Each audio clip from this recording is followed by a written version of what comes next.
The plane stopped. Not slowed. Not delayed. Stopped. Flight 217 to Minneapolis sat frozen on the tarmac at Hartsfield-Jackson, engines humming low, passengers trapped in their seats like hostages to someone else's suspicion. Inside, a 17-year-old black kid named Malik Foster sat with his hands pressed flat against his thighs, trying to keep them from shaking. His backpack had already been searched. His pockets turned out. His body scanned with a metal detector while 100 strangers watched. And still they weren't done with him. Because a white woman in a cream blazer had looked at him, really looked at him, and decided he was guilty. Her name was Veronica Pierce. She was polished, powerful, and used to getting her way. When her wallet went missing, she didn't ask questions. She didn't check her own bag twice. She looked across the aisle at the only black teenager within arm's reach and made a choice that would ruin his day, his trip, and a piece of his faith in the world. But here's the part that'll make your blood run cold. Veronica wasn't always like this. 15 years ago she was soft, trusting. The kind of girl who believed people were good until proven otherwise. Then one night at a 4th of July block party in Dayton, Ohio, a boy in a red cap ran past her car and snatched her purse. Inside was a photo of her father, a college acceptance letter, and a mortgage payment in cash. Her father died that winter, heart attack, stress, grief all tangled together. And Veronica? She built walls so high she forgot what it felt like to see people as people instead of threats. So when she sat next to Malik on that plane, she didn't see a kid heading to an internship. She didn't see a boy who'd worked 2 jobs to afford the ticket. She saw the ghost of the boy in the red cap. And she made him pay for it. Now here's the twist you won't see coming. The wallet was never stolen. It was under a seat 3 rows back the whole time. But by the time they found it, Malik had already been stripped of his dignity in front of an entire cabin full of people who would never forget his face. You think air travel is neutral? You think being 30,000 feet in the sky makes you safe from the ugliest parts of humanity? Think again. Because when you're trapped in a metal tube with someone's trauma, their bias, their fear, there's no exit row. There's no escape. There's just you and them and the choice they make about who you are before you even open your mouth. We tell ourselves that racism is loud. That it's slurs and violence and crosses burning in yards. But sometimes it's quiet. It's a glance. Pause. A decision made in 3 seconds that changes everything. It's a woman in a blazer who hires a private security team to board a commercial flight and search a teenager because she felt something was off. It's a system that lets her do it. It's a crowd that watches and does nothing or worse, films it for content. Malik didn't steal anything. But he lost something that day. Something you can't get back with an apology or a donation or a public statement. He lost the belief that he could move through the world without being seen as a suspect first and a human second. And Veronica? She walked away with her wallet, her power, and a guilt she'll carry in ways she doesn't even understand yet. This is the story of what happens when grief turns into suspicion. When trauma becomes someone else's nightmare. When a plane full of people going to barbecues and family reunions and summer internships gets grounded because one woman couldn't let go of a ghost. You're about to hear every word. Every moment. Every choice that led to a 17-year-old kid standing in a galley with his arms out, a wand beeping against his hoodie, and his mother's voice in his head saying, "Keep your wallet in your front pocket. Keep your voice calm. Don't give them a reason." He didn't give them a reason. They made one up anyway. If you've ever been accused of something you didn't do, this one's going to hit different. If you've ever watched someone get humiliated and didn't know what to do, you're going to feel that too. And if you've ever wondered how far privilege can stretch before it snaps, well, you're about to find out. Drop a comment right now and tell me where you're watching from. Because this story is happening everywhere. And it's time we stopped pretending it's not. Buckle up. This is going to hurt. But you need to hear it. Let me tell you who Malik Foster really is. He's 17 years old. Born and raised in a neighborhood on the south side of Atlanta where the houses lean a little and the porches creak when you walk across them. His mom, Diane, works double shifts at Grady Memorial. One as a nurse, another picking up overtime because that's what you do when you're raising a kid alone and trying to make sure he doesn't just survive but thrives. Malik's not the kind of kid who gets into trouble. He's the kind who stays after school to tutor freshmen in algebra even though he's not getting paid. He's the kind who refurbished an old laptop he found at a thrift store, taught himself music production from YouTube tutorials, and spent 2 years saving every dollar from his part-time job at a grocery store just to buy a second-hand MIDI controller. Music is his oxygen. Late nights in his bedroom with headphones on, layering beats, tweaking bass lines, chasing that perfect sound that makes your chest vibrate. He's got a SoundCloud with 47 followers and a dream that feels too big to say out loud but too real to let go. When he got the email about the summer internship at a small audio studio in St. Paul, Minnesota, he read it 3 times before he believed it. Then he ran into the kitchen where his mom was folding laundry and just stood there, phone in hand, grinning so wide his face hurt. She cried. Not sad tears, proud ones. The kind that come from watching your child reach for something you never got to touch yourself. She bought him the plane ticket with money she'd been saving for a new couch. Told him it was an investment. Told him she believed in him. Told him to keep his head up, his voice calm and his wallet in his front pocket. You're going to do amazing things, baby, she said the morning of his flight, braiding his hair at 4 a.m. with the TV on low and lavender oil on her fingers. But the world's going to test you. Don't let them make you small. He hugged her the way he used to when he was little, arms wrapped tight, cheek pressed into her shoulder. He smelled the lavender. He felt her heartbeat. He promised he'd text when he landed. Now he's standing in the Hartsfield-Jackson concourse with his backpack slung over one shoulder, a spiral notebook sticking out the top, and a nervous rhythm tapping through his sneakers. Gate 32. Flight 217. On time.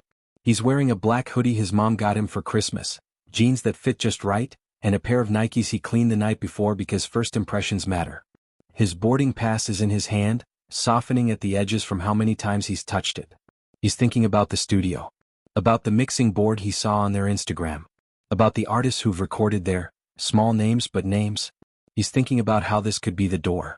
The one that opens. The one that leads somewhere. He's not thinking about being a suspect. He's not thinking about security teams or metal detectors or a woman in a cream blazer who's about to decide he's dangerous. He's just a kid trying to get to Minneapolis. When they call his boarding zone, he shuffles forward with everyone else. The cabin smells like disinfectant and stale coffee. He finds his seat, 24A window. He likes window seats. He likes watching the city shrink into a grid of light, the way the ground tilts and falls away, the way takeoff feels like a promise. He buckles in, tucks his backpack under the seat in front of him, pulls his hoodie tight and rests his head against the wall of the plane. He's tired. He's excited. He's hopeful in a way that feels fragile, like if he holds it too tight it might break. And then she sits down next to him. Veronica Pierce. Cream blazer. Gold watch. Sunglasses perched on her head like a crown. She glances at him, just long enough that he feels it, and offers a smile that doesn't quite reach her eyes. First time to Minneapolis? She asks, voice smooth as honey with something sharp underneath. Visiting family, Malik says because it's easier than explaining. And an internship.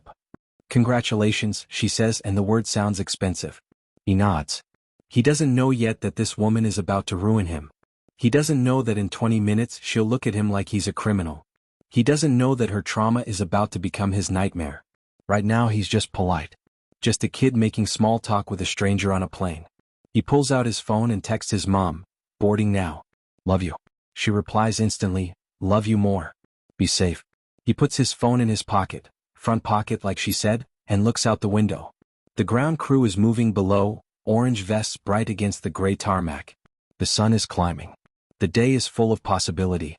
Malik Foster is 17 years old. He's never stolen anything in his life. He's never been arrested. Never been in a fight. Never even gotten detention. But in a few minutes none of that will matter.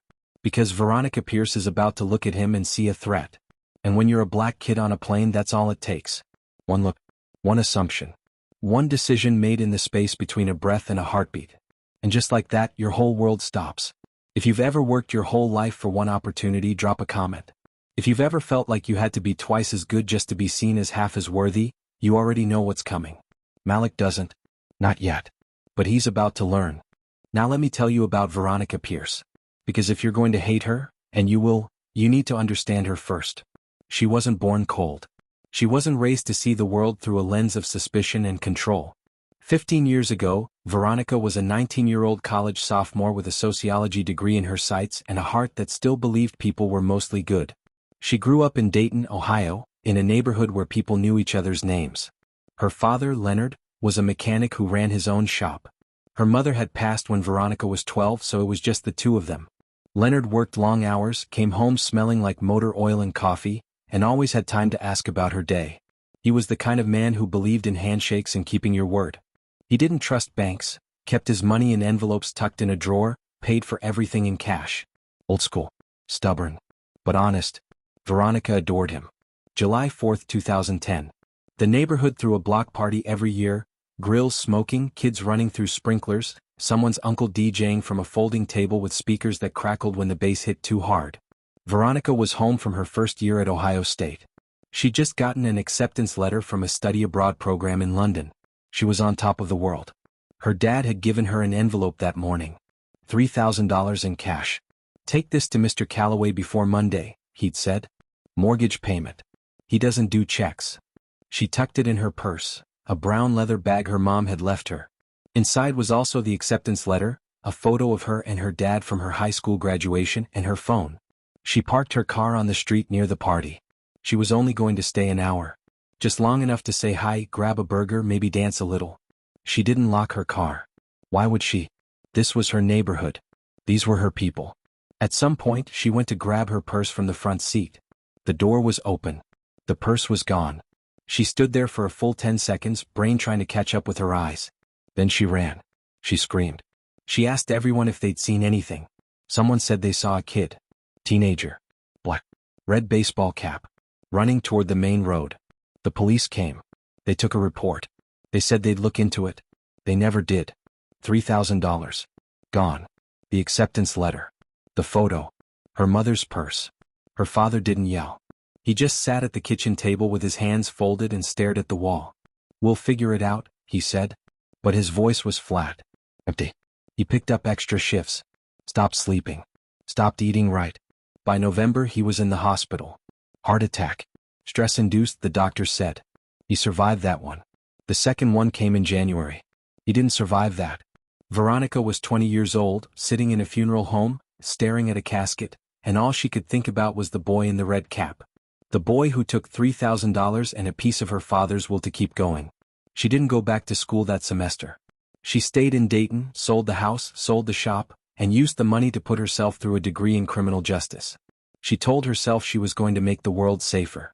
She told herself she was going to protect people the way no one had protected her dad. But really? She was building walls. She graduated top of her class. Got a job at a corporate security firm. Worked her way up. Started her own compliance company by the time she was 30. She was good at her job. Ruthless, some said. Thorough, she preferred. She hired private security. She installed cameras everywhere. She ran background checks on everyone. She learned to read people in seconds. Posture, eye contact, tone.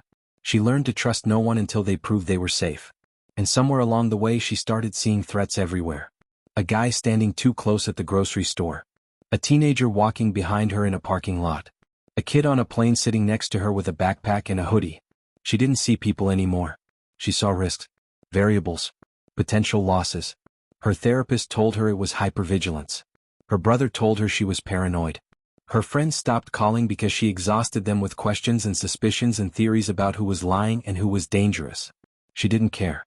She'd rather be paranoid and safe than trusting and destroyed. So when she sat down next to Malik Foster on Flight 217, she didn't see a 17-year-old kid heading to an internship. She didn't see a boy who'd worked 2 jobs and saved every dollar. She didn't see someone's son. She saw the boy in the red cap. She saw the open car door. The missing purse. Her father's face at the kitchen table. The casket. She saw 15 years of grief compressed into a single moment of eye contact. And when her wallet went missing 20 minutes into the flight, she didn't hesitate. She didn't second guess. She didn't check her own bag twice or consider that maybe she dropped it or misplaced it. She looked at Malik. And she decided. Because in her mind, she'd already been robbed once. She'd already lost everything that mattered. And she wasn't going to let it happen again. Not on her watch. Not while she had the power to stop it. So she called her security team. She stopped the plane. She made sure everyone knew there was a threat. She made sure Malik Foster, a kid who'd never stolen a thing in his life, was treated like a criminal. And the worst part? She believed she was doing the right thing. She believed she was protecting herself. Protecting others. Preventing another tragedy. She didn't see that she was the tragedy. That her grief had grown teeth. That her trauma had turned into a weapon. That the boy in the red cap had taken more than her purse that night. He'd taken her ability to see people as anything other than threats. Veronica Pierce is not a monster. She's a woman who was broken by loss and never learned how to heal. She's someone who confused safety with control. Someone who let one bad night 15 years ago dictate how she saw the world. But here's the thing about trauma, it doesn't justify harm. It explains it, but it doesn't excuse it. And what Veronica is about to do to Malik. There's no excuse for that. If you've ever seen someone change because of one terrible moment, you know how dangerous that can be. If you've ever watched grief turn someone into a person you don't recognize, drop a comment. Because Veronica's about to show us exactly what happens when pain becomes power. And Malik's about to pay the price. The plane is moving, slowly. Rolling backward from the gate, the hum of the engines building, the cabin settling into that pre-flight quiet where everyone's half asleep or scrolling their phones or pretending they're not nervous about takeoff. Malik's looking out the window, watching the ground crew in their orange vests, watching the wing flex slightly as the plane turns. He's got his headphones in his lap, ready to put them on once they're in the air. He's thinking about the beat he started last night, thinking about how he's going to finish it in Minnesota, thinking about his mom and how proud she looked when she dropped him off. He's not thinking about Veronica, but she's thinking about him. She's been thinking about him since she sat down. The way he moved when he put his backpack under the seat. The way his hands looked when he pulled out his phone. The way he glanced at her when she asked about Minneapolis. She's been watching him the way you watch something you don't trust. And now, as the plane rolls toward the runway, she reaches into the pocket of her blazer. Then the side pocket of her purse. Then the main compartment. Her face changes. It's subtle at first. A small crease between her eyebrows. A tightness in her jaw. Then her hands move faster. She's checking every pocket. Every zipper. Every fold of fabric. Malik notices. He glances over. You okay? She doesn't answer. She's pulling everything out of her purse now. Phone. Lipstick. A small notebook. Sunglasses case. Gum. Receipts. No wallet. She stops. Sits back. Takes a breath. Then she looks at him. Not a glance. A look. The kind that lands heavy. The kind that makes your stomach drop even if you don't know why yet. Excuse me, she says, voice calm but loud enough to carry. She's looking past Malik now, toward the aisle, toward the flight attendant. Lydia, mid-40s, kind eyes, 20 years of dealing with every kind of passenger, comes over with a practiced smile. Everything okay, ma'am? My wallet's missing, Veronica says. She says it like a fact. Like a diagnosis. Lydia's smile doesn't falter. Okay, let's take a look. When did you last have it? At the gate, Veronica says. I had it at the gate. I'm sure of it. All right. Let's check your bag again just to be safe. Veronica's jaw tightens. I already checked. I understand. But sometimes things shift during boarding. Let's just. I know what I'm doing, Veronica says, and now there's an edge. I'm telling you it's not here. Lydia nods slowly. She's dealt with this before. Missing items. Panic. Accusations that go nowhere. Okay. We'll do a quick check of the area. Can you describe the wallet? Veronica does. Black leather. Biometric lock. A small scratch on the clasp. Corporate cards inside. A key card for a secure facility. Key card. Lydia repeats, and now her tone shifts slightly. Because key cards mean security. And security means protocols. Yes, Veronica says. Which is why I need this handled immediately. Malik's heart is starting to beat faster. He doesn't know why yet. But he feels it. The way you feel a storm coming before the first drop of rain. Ma'am, Lydia says gently, we'll absolutely help you. Let me just check with the passengers nearby to see if anyone saw anything. And that's when Veronica's eyes slide back to Malik. She doesn't say anything. She doesn't have to. The look says it all. Malik feels it like a slap. Wait, what? I'm not accusing anyone, Veronica says, but the way she says it is an accusation. I'm just saying I saw movement when I was putting my bag in the overhead. Near my seat. Movement. Malik repeats. His voice cracks. He hates that it cracks. I didn't touch your bag. I'm sure it's a misunderstanding, Veronica says, and her voice is so calm it's terrifying. But I have sensitive materials in that wallet. I can't take chances. Lydia steps in. Sir, did you see anything unusual? No, Malik says. His hands are shaking now. He presses them against his jeans. I didn't see anything. I didn't touch anything. Okay, Lydia says. That's fine. We're just asking. But it's not fine. Because now people are looking. The man in the Twins jersey across the aisle. The woman with the lap dog 2 rows up. The teenager with the lacrosse bag. Everyone's looking at Malik. And Veronica's pulling out her phone. I'm going to call my security team, she says. Lydia blinks. Ma'am, we're about to take off. We can handle this when we land. No, Veronica says. We handle this now. Ma'am? I run a compliance firm, Veronica says, and now her voice has that quiet authority that makes people listen. We've had threats, break-ins, someone promising to make us pay. That keycard is access to a client's data facility. If it's been taken, this is a security breach, not just a missing wallet. Lydia's face changes. She glances toward the cockpit, then back at Veronica, then at Malik.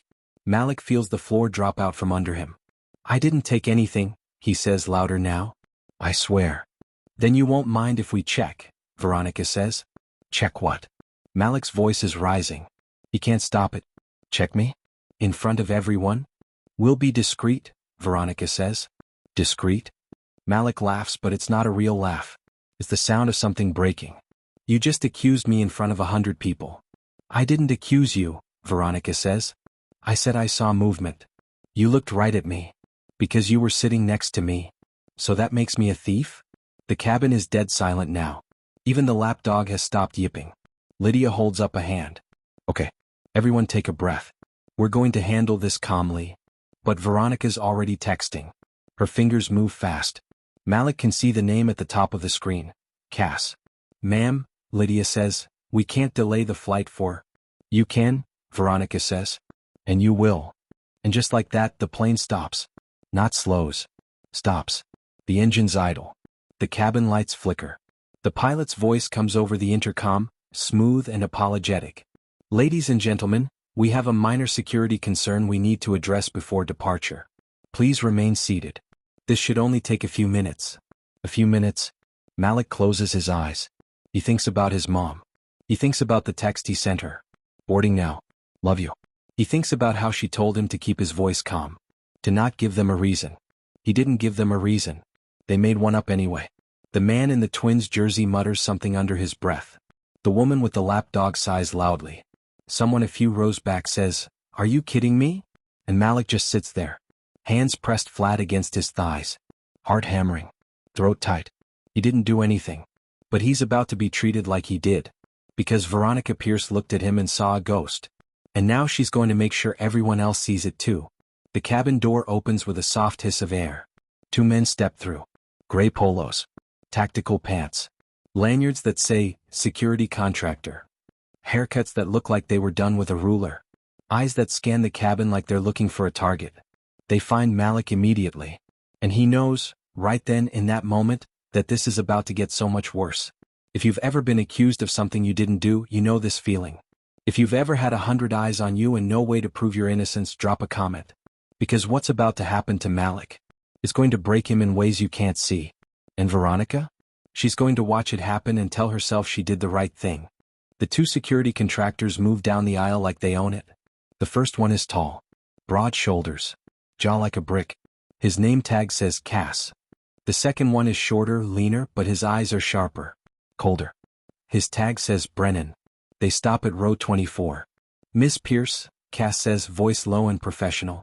He doesn't look at Malik yet.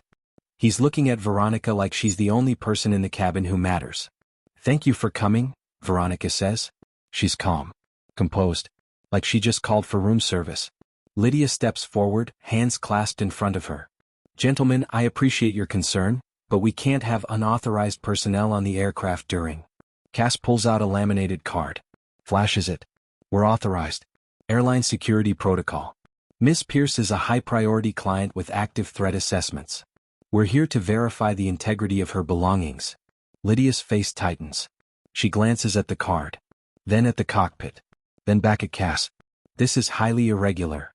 So is a missing keycard to a federal contractor's data facility, Brennan says. His voice is flat. No emotion. Just procedure. Lydia doesn't have an answer for that. Cass turns to Malik. Sir, I'm going to need you to step into the galley with us for a moment. Malik's throat closes. Why? Just a quick check. Standard procedure. Standard for who? Malik asks. His voice is shaking now. He hates it. He hates how small he sounds. I didn't do anything. No one's saying you did, Brennan says. But the way he says it makes it clear he thinks otherwise. Then why am I the only one being checked? Malik looks around the cabin. At the man in the Twins jersey. At the woman with the lapdog. At the teenager with the lacrosse bag. Why not them? Because you were seated next to the reporting party, Cass says. So that makes me guilty? It makes you a person of interest. Person of interest. The words land like a punch. Malik looks at Lydia. She looks back at him with eyes that say, I'm sorry, but I can't stop this. He looks at Veronica. She's watching him with that same calm expression. Like she's watching a procedure. A transaction. Not a human being. Fine, Malik says. He stands. His legs feel weak. His hands are trembling. He shoves them in his pockets so no one can see. The aisle feels like a gauntlet. Every eye in the cabin is on him.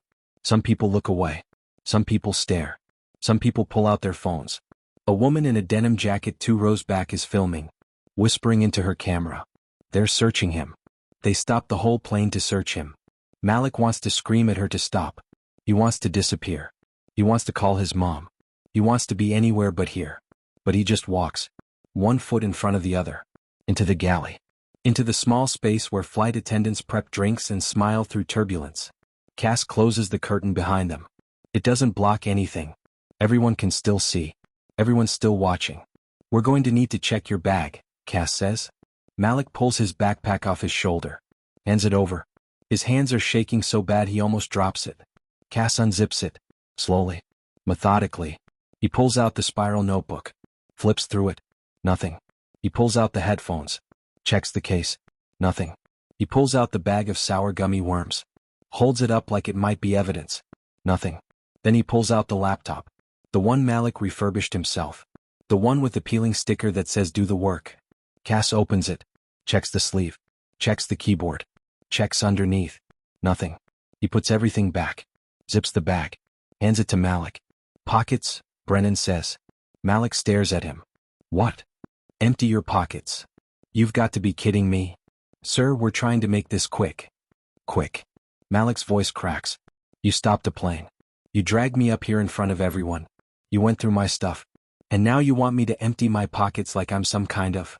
He stops. Because he knows what word comes next. And he knows if he says it, they'll use it against him. He takes a breath. His mom's voice is in his head. Keep your voice calm. Don't give them a reason. He pulls out his phone. His wallet. A crumpled receipt from the grocery store. A pack of gum. He puts them on the counter. One by one. Brennan picks up the wallet. Opens it. Checks the cards. Checks the cash. Checks the ID. Malik Foster. 17 years old. Atlanta, Georgia. Brennan puts it back. Lift your hoodie. Malik's stomach drops. What? Just the hem. We need to check your waistband. Are you serious right now? Sir, the faster you cooperate, the faster this is over. Malik looks at Lydia. She's standing just outside the galley. Her face is tight. Bent. But she doesn't stop them. He lifts his hoodie. Just enough. Just so they can see his waistband. His jeans. His belt. Nothing. Brennan nods. We're going to use a wand. Just to be thorough. A wand? Malik repeats. He feels like he's underwater. Like he's watching this happen to someone else. Cass pulls out a handheld metal detector. The kind TSA uses. The kind that beeps when it finds something. Arms out, Cass says. Malik lifts his arms. He feels like he's being crucified. The wand beeps at his belt buckle. At the zipper on his hoodie. At the metal tip of his shoelace. Cass checks each one. Manually. With his hands. Malik closes his eyes. He thinks about his mom braiding his hair at 4 a.m. He thinks about the studio in St. Paul. He thinks about the beat he was working on. He thinks about anything except the fact that he's being searched like a criminal in front of 100 strangers. Clear, Cass says finally. Malik opens his eyes. Can I go now? One more thing, Brennan says. He's looking at Malik's shoes. My shoes. Malik's voice is rising again. He can't help it. You want me to take off my shoes? Just checking all bases. This is insane. Sir. I didn't take her wallet. Malik shouts. And the cabin goes silent. Dead silent. I didn't take anything. I'm just trying to get to Minnesota. I'm 17 years old. I'm a kid. And you're treating me like I'm... He stops. Because his voice is breaking. Because his eyes are burning. Because he's about to cry and he refuses to give them that. He takes a breath. Another one. Another one. I didn't do anything, he says quietly. I didn't do anything. Cass and Brennan exchange a look. Something passes between them. Something that might be doubt. Or guilt. Or just exhaustion. All right, Cass says. You're clear. You can go back to your seat. Malik grabs his backpack. He doesn't look at them. He doesn't look at Lydia. He doesn't look at anyone. He walks back down the aisle. Every eye is still on him. The woman in the denim jacket is still filming. The man in the Twins jersey is shaking his head. The lapdog is barking. Malik sits down. He buckles his seatbelt. He stares at the seat in front of him. He doesn't look at Veronica. He can't. Because if he does, he's going to say something he can't take back. His phone buzzes. A text from his mom. You in the air yet? He stares at it. He doesn't know how to answer. He doesn't know how to tell her what just happened. He doesn't know how to explain that he was just searched like a criminal because a white woman looked at him and decided he was dangerous. He types, delayed. Will call soon. He doesn't add a heart this time. He just sits there. Hands pressed flat against his thighs. Heart hammering. Throat tight. And Veronica sits next to him. Composed. Scrolling her phone like nothing happened. Like she didn't just destroy him. The plane is still stopped. The engines are still idling. The cabin is still silent. And Malik Foster, 17 years old, honor student, music producer, someone's son, sits in seat 24A and tries not to fall apart. If you've ever been humiliated in public, you know this feeling. If you've ever been treated like a suspect just because of how you look, drop a comment. Because what just happened to Malik? It's not over. It's just beginning. And the worst part? They still haven't found the wallet. The plane sits. The cabin breathes in shallow, frustrated gasps. People are checking their watches, texting their connections, muttering about delays and missed plans and how this is ridiculous. Malik sits in 24A and stares at nothing. His backpack is at his feet. His phone is in his hand. His heart is still racing. His hands are still shaking. He feels hollow. Like someone reached inside him and scooped out everything that made him feel safe. Lydia is standing at the front of the cabin, speaking quietly with Cass and Brennan. Veronica is still in her seat, still scrolling her phone, still acting like she didn't just ruin someone's life. The pilot's voice comes over the intercom again. Tired. Apologetic. Folks, we're going to do one more sweep of the immediate area. We appreciate your continued patience. Someone in row 18 groans. This is unbelievable. I had a connection, a man snaps. I'm going to miss my connection. Maybe if people didn't steal things we wouldn't be sitting here, someone else mutters. Malik hears it. He hears all of it. Every word is a knife. Lydia moves down the aisle, her voice calm and steady. Ladies and gentlemen, we're going to ask everyone in rows 23 through 27 to check under your seats one more time. Just to be thorough. People sigh. Roll their eyes. But they do it. They lean forward. They reach under seats. They pull out jackets and magazines and crumpled napkins. Nothing. The man in the Twins jersey makes a big show of checking under his seat. Nothing here, he announces. Shocking. The woman with the lapdog checks. Nothing. The teenager with the lacrosse bag checks. Nothing. Then a girl in row 25C, 3 rows behind Malik, reaches under her seat. She's maybe 16. Thick braid. NASA sweatshirt. Nervous eyes. Her hand touches something. She pulls it out. A black leather wallet. Biometric lock. Small scratch on the clasp. She freezes. The cabin freezes. She says, voice small. Is this? Her mother grabs her wrist. Fast. Art. Put it down, she hisses. Don't touch it. But it's too late. Everyone's already looking. Lydia moves toward them, hands up. May I see that, please? The girl hands it over like it's radioactive. Her hands are shaking. I don't know how. It's okay, Lydia says gently. You didn't do anything wrong. She opens the wallet. Checks the inside. Then she looks up at Veronica. Miss Pierce? Veronica stands. Slowly. She walks down the aisle. Every step is measured. Controlled. She takes the wallet from Lydia. Opens it. Checks the cards. Checks the key card. Checks the engraving inside. Her face doesn't change. But something flickers in her eyes. Something that might be doubt. Or shame. Or just the realization that she was wrong. Where was it? She asks. Her voice is quiet now. Almost fragile. Under seat 25C, Lydia says. Veronica looks at the girl. The girl shrinks back into her seat. I didn't take it, the girl whispers. I swear I didn't take it. No one's saying you did, Lydia says quickly. But the girl's mother is already pulling her close. Protective. Defensive. My daughter didn't touch that wallet. It must have fallen. Or slid. Or. It's fine, Veronica says. But her voice sounds hollow now. Like she's reading from a script she doesn't believe anymore. The cabin is silent. Waiting. Malik is still sitting in 24A. He hasn't moved. He's staring at the back of the seat in front of him. His jaw is clenched so tight it hurts. The man in the Twins jersey speaks first. So it was under a seat 3 rows back. Not on him. No one answers. So you stopped the plane.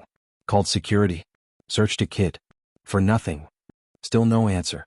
Unbelievable, the man mutters. Veronica turns. Slowly.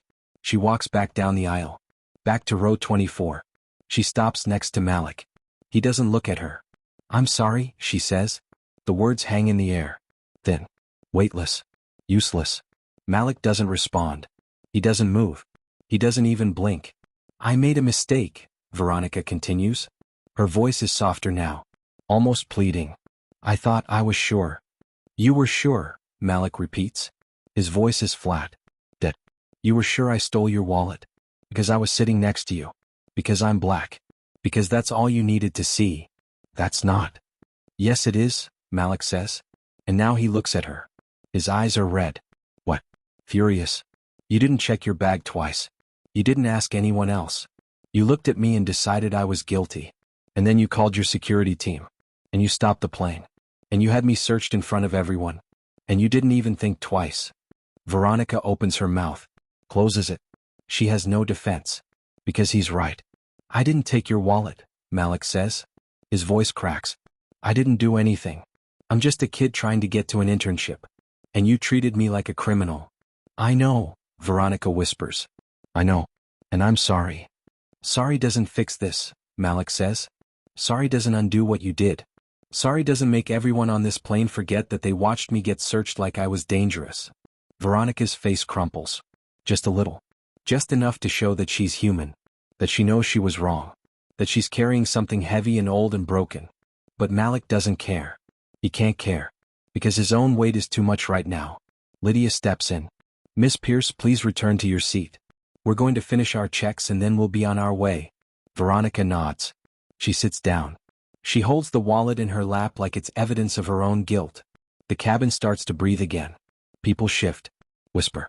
Check their phones. The woman in the denim jacket leans across the aisle. Hey, she says to Malik. I'm sorry that happened to you. That was wrong. Malik doesn't answer. He just nods. What? Small. The pilot's voice comes back. Ladies and gentlemen, we've resolved the issue. We'll be pushing back shortly. Thank you for your patience. The cabin claps. Half-hearted. Exhausted. But Malik doesn't clap. He just sits there, staring at nothing, feeling everything. The plane starts to move again, slowly, rolling toward the runway. And Malik thinks about his mom. About the text he sent. Delayed. Will call soon. He thinks about how he's going to explain this. How he's going to tell her that he was accused. Searched. Humiliated. For nothing. He thinks about the studio in St. Paul. About the internship. About whether he even wants to go anymore. He thinks about the beat he was working on. About how it felt to create something. To build something. To believe in something. And he wonders if he'll ever feel that way again. The wallet was under a seat 3 rows back. It was never stolen. It was never missing. It just fell. Or slid. Or got kicked. But Malik was still searched. Still accused. Still treated like a threat. Because Veronica Pierce looked at him and saw a ghost. And now Malik has to live with the fact that no matter how hard he works, no matter how good he is, no matter how much he deserves to be here, someone will always look at him and see a threat first. If you think an apology is enough, comment, no. If you think Veronica owes him more than words, comment, yes. Because what just happened to Malik is going to follow him. It's going to change him. And no amount of sorry can undo that. The plane is moving. The engines are roaring. The ground is falling away. But Malik Foster is still stuck in that galley. Arms out. One beeping. 100 eyes watching. And he doesn't know if he'll ever feel free again. The plane climbs. The seatbelt sign stays on. The cabin settles into an uneasy quiet. Malik stares out the window. The city below is shrinking. The sky is opening up. Blue and endless and indifferent. He feels numb. Hollowed out. Like he's watching himself from somewhere far away. Veronica sits next to him. She hasn't said anything since her apology. She's just holding her wallet. Turning it over in her hands. Running her thumb across the scratch on the clasp. She's thinking about the boy in the red cap. About her father. About the 15 years she spent building walls and calling it safety. She's thinking about how wrong she was. But thinking isn't enough. And she knows it. She takes a breath. Turns slightly toward Malik. Can I say something? Malik doesn't look at her. You already did. I know. But I need to say more. I don't need to hear it. I know you don't, Veronica says. But I need to say it anyway. Malik finally looks at her. His eyes are red. Tired. Angry. Go ahead. Veronica swallows. What I did was wrong. Not just wrong, harmful. I made an assumption based on nothing but proximity and fear. I didn't see you. I didn't see a kid going to an internship. I didn't see someone's son. I saw a threat. And that's on me. Malik doesn't respond. He just waits. I could tell you about my past, Veronica continues. About what happened to me 15 years ago. About how I lost something that mattered and how it changed me. But that's not an excuse. Trauma doesn't justify harm. It explains it. But it doesn't make it okay. No, Malik says quietly. It doesn't. Veronica nods. You're right. And I'm sorry. Not just for accusing you. But for what I put you through. For stopping the plane. For calling my team. For making you stand there while they searched you. For making you feel like you had to prove your innocence when you didn't do anything wrong. Malik's jaw tightens. Do you know what that felt like? No, Veronica says. I don't. It felt like being erased, Malik says. His voice is shaking now. Like nothing I've ever done matters. Not my grades. Not my work. Not my character. None of it. Because you looked at me and decided I was guilty. And everyone watched. And no one stopped you. Veronica's eyes fill. She blinks the tears back. I know. Do you? Malik asks. Because I'm going to remember this for the rest of my life. Every time I get on a plane. Every time someone looks at me a certain way. Every time I have to prove I belong somewhere. I'm going to remember that I was searched in front of 100 people because you couldn't let go of something that happened 15 years ago. Veronica flinches. But she doesn't look away. You're right. And I don't know how to make that better. You can't, Malik says. You can't make it better. But you can do something real. Tell me, Veronica says. Please. Malik takes a breath. He's thinking about his mom. About the stories she's told him. About the time she's had to fight just to be seen as human. He's thinking about all the kids who don't have a Lydia. Who don't have someone to step in. Who don't have a voice. Donate, he says. To a legal defense fund. For kids who get accused like I did. Kids who don't have anyone to protect them. Veronica nods immediately. I will. How much? Enough that it hurts, Malik says. Enough that you remember this every time you look at your bank statement. Veronica's throat tightens. But she nods. Okay. And put it in writing, Malik continues. What you did. What you assumed. Why it was wrong. Send it to the airline. Send it to your company. Make it public. Not about me. About you. About how bias works. About how assumptions can destroy people. Veronica stares at him. This 17-year-old kid who just got humiliated and is still thinking about how to make the world better. I'll do it, she says. I promise. And one more thing, Malik says. His voice is quieter now. Almost tired. Don't do this to anyone else. Ever. I don't care what you've been through. I don't care how scared you are. You don't get to make someone else pay for your pain. Veronica's face crumples. She nods. You're right. I'm sorry. Malik turns back to the window. Okay. They sit in silence. The plane hums. The sky stretches. The world keeps moving. Veronica pulls out her phone. She opens her notes app. She starts typing. To whom it may concern. Today I made a terrible mistake. I accused a young man of theft based on nothing but my own fear and bias. I stopped a plane. I called security. I had him searched in front of everyone. And I was wrong. The wallet I thought was stolen had simply fallen under a seat. But the damage I caused can't be undone. I humiliated an innocent person. I made him feel unsafe. I made him question whether he belongs in spaces he has every right to occupy. I'm writing this because I need to be held accountable. Not just privately but publicly. I need to own what I did.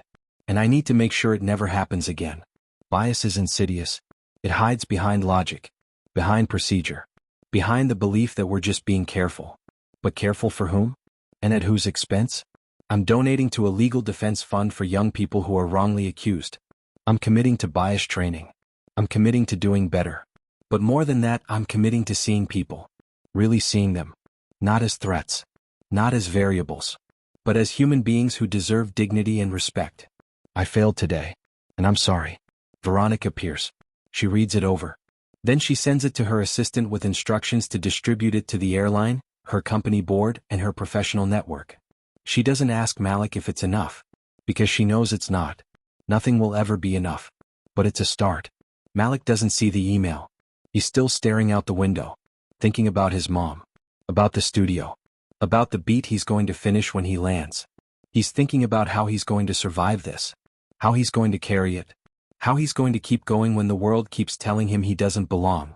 And then he thinks about the girl in the NASA sweatshirt, the one who found the wallet, the one whose mother grabbed her wrist and said, "Don't touch it." He thinks about how scared she looked, how small.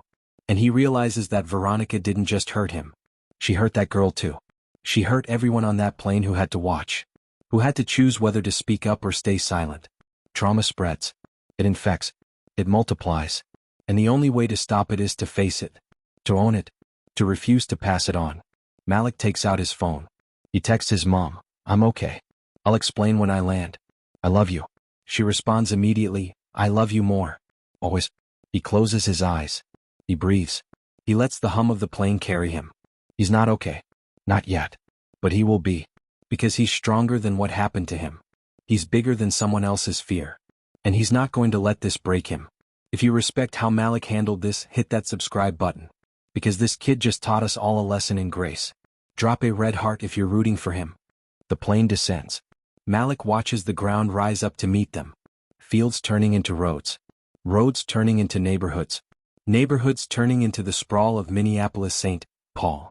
The wheels touch down with that familiar squeal. The cabin erupts in scattered applause. People who clap for landings like they've survived something. Malik doesn't clap. He just unbuckles his seatbelt and waits. The plane taxis. Slows. Stops at the gate. The seatbelt sign dings off. Everyone stands at once. The aisle floods with bodies and bags and the desperate rush to get off. To get away. To get on with their lives. Malik stays seated. He's not in a hurry. He's got nowhere to be except away from this plane. Away from these people. Away from the memory of what just happened. Veronica stands. She pulls her bag from the overhead. She looks at him one more time. "Thank you," she says quietly, "for giving me a chance to do better." Malik doesn't respond. He just nods. "What's small?" She walks away. Down the aisle. Out of his sight. Lydia appears at his row. She crouches down so she's at eye level with him. "How are you doing?" Malik shrugs. "I'm here." "I'm sorry," she says. "I should have stopped it sooner. I should have." "You did what you could," Malik says. And he means it. "You kept it from getting worse." Lydia's eyes fill. "That's not enough." "Maybe not," Malik says. "But it's something." She reaches into her pocket and pulls out a card. "This is the airline's passenger advocacy line. If you want to file a complaint, they'll listen. And if you need a witness, I'll back you up. Every word." Malik takes the card. Stares at it. "Will it matter?" "I don't know," Lydia says honestly. "But it should. And maybe if enough people speak up, it will." Malik nods. He tucks the card into his pocket. "Thank you." "No," Lydia says. "Thank you. For handling that with more grace than most adults I know." She stands. Pats his shoulder gently. Then she's gone. Malik grabs his backpack. He walks down the aisle. Through the jetway. Into the terminal. The air is different here. Cooler. Cleaner. The terminal is bright and modern. Lots of wood and glass. Very Minnesota. He's about to head toward baggage claim when someone calls his name. "Malik Foster?" He turns. A man in a navy blazer with an airline logo is walking toward him. Behind him is one of the airport police officers who was on the plane earlier. Malik's stomach drops. "What now?" "Nothing bad," the man says quickly. He holds up his hands. "I'm Derek. I'm with Passenger Services. Miss Pierce asked us to note in our report that she made a false accusation. She wants to speak on your behalf if you wish to file a complaint." Malik blinks. "She said that?" "She did," Derek says. "And frankly, what happened on that plane shouldn't have happened. We want to make it right." "Make it right how?" Malik asks. He's tired. So tired. "You can't undo it." "No," Derek says. "But we can document it. We can hold people accountable. We can make sure it doesn't happen to someone else." Malik thinks about the girl in the NASA sweatshirt. About the next kid who sits in the wrong seat next to the wrong person. What do I have to do? He asks. Just give a statement, Derek says. Tell us what happened. We'll file it with the airline. It'll be on record. And if you want, we can connect you with our community outreach officer. They work with cases like this. Cases like this. Like it's common. Like it happens all the time. Maybe it does. Okay, Malik says. I'll do it. They take him to a small office off the main concourse. It smells like coffee and paper. There's a desk. A couple chairs. A window that looks out onto the tarmac. Malik sits. He tells them everything. From the moment Veronica sat down next to him. To the moment she accused him. To the moment the plane stopped. To the moment he was searched. To the moment the wallet was found. He doesn't cry. He doesn't yell. He just tells the truth. Derek takes notes. The officer records it. They ask questions. Malik answers. When he's done, Derek leans back in his chair. I'm sorry this happened to you. Everyone keeps saying that, Malik says. But it still happened. I know, Derek says. And I can't change that. But I can make sure your voice is heard. And I can make sure the crew member who tried to protect you gets recognized for it. Lydia, Malik says. Her name is Lydia. We'll note that, Derek says. Is there anything else you want to add? Malik thinks. Then he says, yeah. I want it on record that I didn't do anything wrong. That I cooperated. That I was respectful. Because I know how these things get twisted. I know how people will say I was aggressive or suspicious or difficult. And I wasn't. I was just a kid trying to get to an internship. Derek nods. We'll make sure that's clear. Malik signs the statement. His hand is steadier now. He's not shaking anymore. He's just tired. What happens next? He asks. We review it, Derek says. We'll follow up with you in a few days. And if you decide you want to take further action, we'll support you. Further action like what? Legal. Media. Whatever you think is right. Malik shakes his head. I don't want to be on the news. I don't want to be a story. I just want to go to my internship and make music and forget this ever happened. That's fair, Derek says. But if you change your mind, the door's open. Malik stands. Can I go now? Yeah, Derek says. You're free to go. Free. The word feels strange. Like it doesn't quite fit. Malik walks out of the office. Back into the terminal. He pulls out his phone. Text his Aunt Celia. I'm here. Where are you? She responds immediately. Door 3. Hurry up, I'm in a loading zone. He smiles. Just a little. Just enough. He heads toward baggage claim. Grabs his bag with the music equipment. The MIDI controller. The laptop. Everything he worked for. Everything that matters. He walks through the sliding doors. The Minnesota air hits him. Cool. Fresh. Different. Aunt Celia's car is idling at the curb. A dented silver Corolla that's seen better days but still runs. She's out of the car before he can reach for the door. Arms around him. Lavender in her hair. Another version of home. You okay, baby? She asks. Her voice is low. Dangerous. Like she's ready to fight whoever hurt him. I will be, Malik says. She pulls back. Studies his face. What happened? I'll tell you in the car, he says. She nods. Pops the trunk. He loads his bag. Slides into the passenger seat. As they pull away from the curb, Aunt Celia reaches over and squeezes his hand. You're safe now. Malik nods. He looks out the window. At the city. At the bridges. At the water. He's safe. But he's not the same.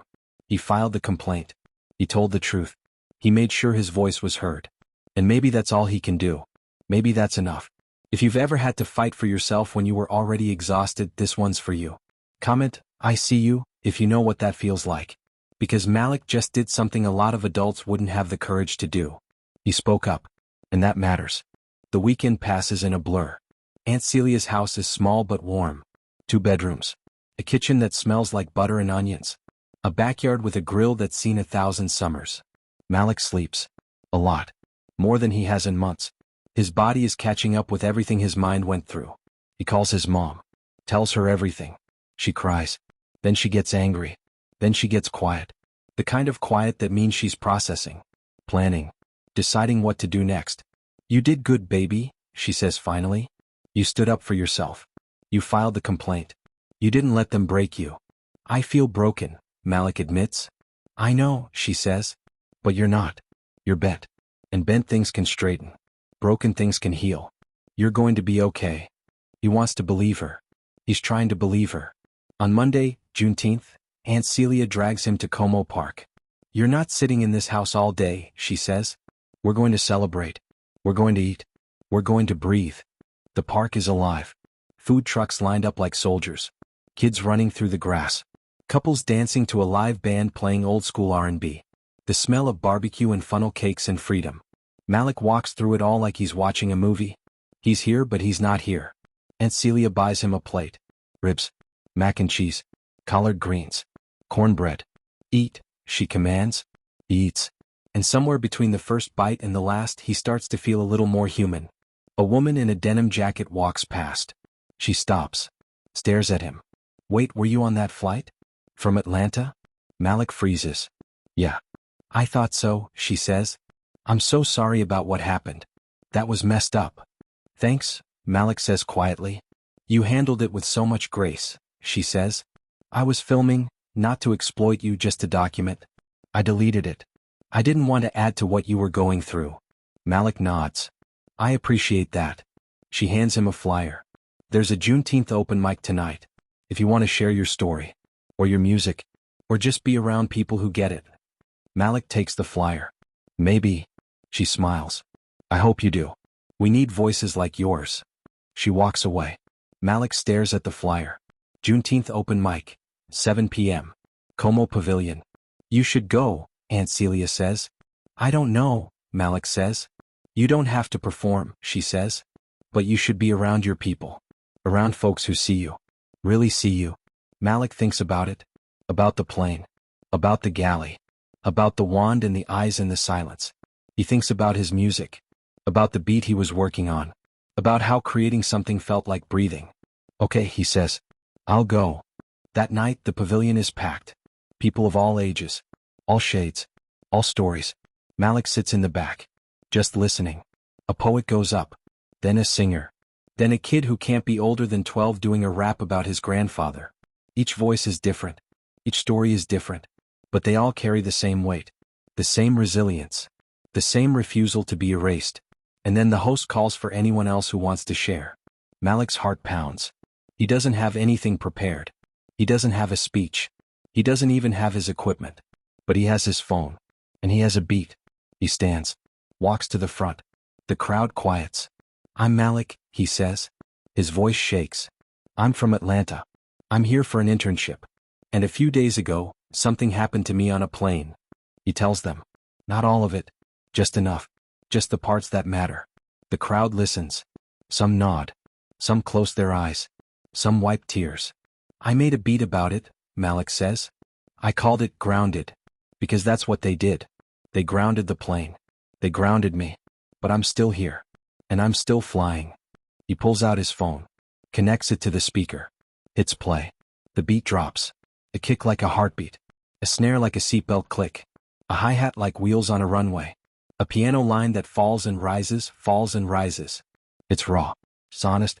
It's pain turned into sound. The crowd sways. Some people close their eyes. Some people raise their hands. When it ends, the pavilion erupts. Applause. Cheers. People standing. Malik stands there. Tears streaming down his face.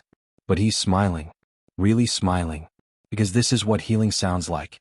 Later, back at Aunt Celia's house, Malik checks his email. There's one from Veronica. Subject: donation confirmation. He opens it. There's a receipt. A legal defense fund. The amount is significant. More than significant. It's the kind of number that says I meant it.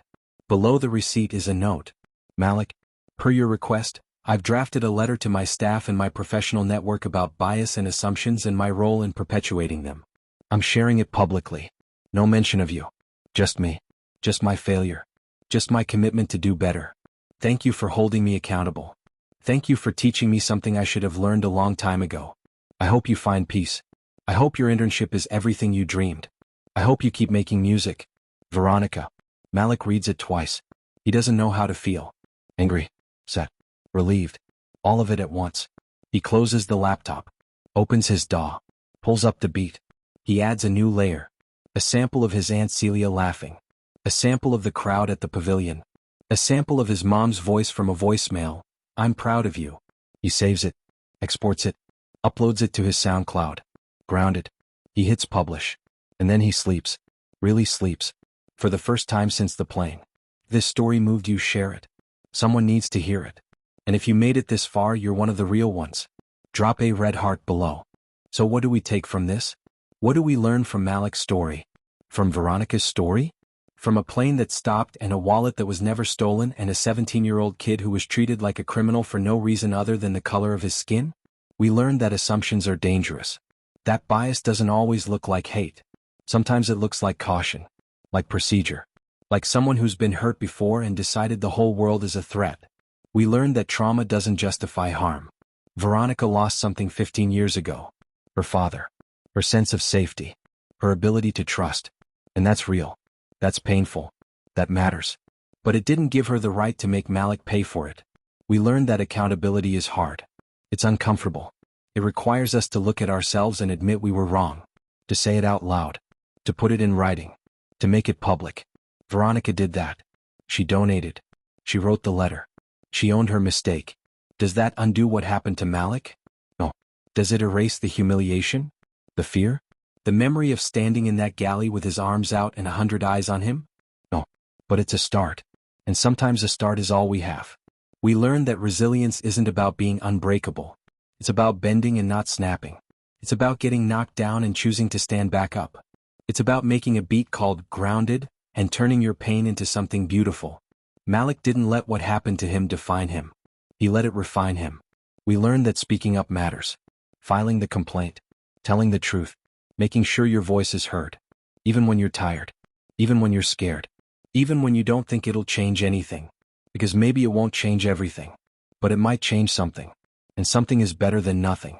We learned that we all have a choice. When we see something wrong, we can look away. We can stay silent.